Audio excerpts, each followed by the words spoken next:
Sa pool sa CCTV ang nangyaring away sa pagitan ng dalawang lalaki na sinasabing may karelasyon na isang babae sa Barangay Poblasyon, Ilawod, Bayan ng Saraga, Iloilo, alas 8 ng gabi, Agosto 5. Makikita sa CCTV na sakay ng isang motorsiklo ang isang security guard na kinilalang si Paquito Besa kasama ang isang babae na si Joy, hindi niya tunay na pangalan, isang cashier sa isang mall. Sa isang sulok naman makikita ang lalaking nakasuot ng puting damit na kinilalang si Mark Anthony Chichirita na di umano'y live-in partner ni Joy at wari may inaabangan. Pagdaan ng motorsiklo na minamaneho ni Besa angkas si Joy, walang kaano-ano ay bigla itong sinaksak ni Chichirita dahilan para ito'y matumba sa daan. Agad na tumakbo si Besa sa takot na baka sundan pa ng saksak nang nagwawalang si Chichirita. Subalit mayat maya pa,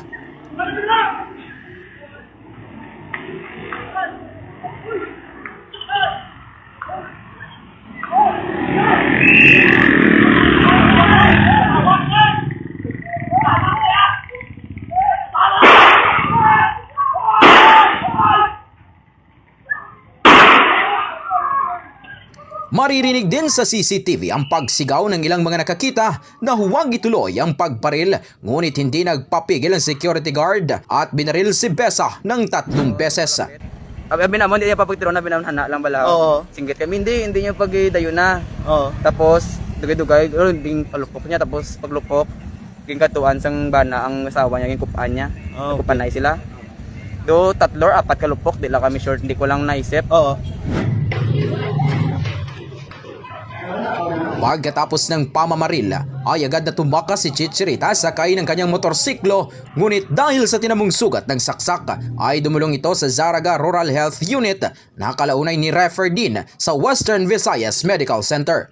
Samantala, naiwan naman si Joy kanlong si Besa na may tama ng baril bago ito na isugod sa Iloilo Provincial Hospital.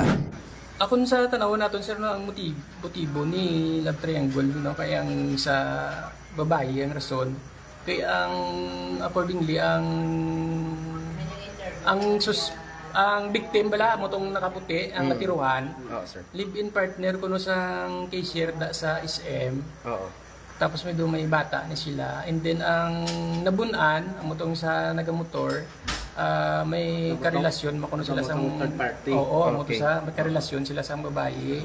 So muna initially mula na aton nga sang halinan gid sang ilang sa away ni. Sa ngayon, patuloy ang investigasyon ng Zaraga Police Station. ng Zaraga Municipal Police Station sa nangyaring insidente habang nagpapagaling ang dalawang imbolbado.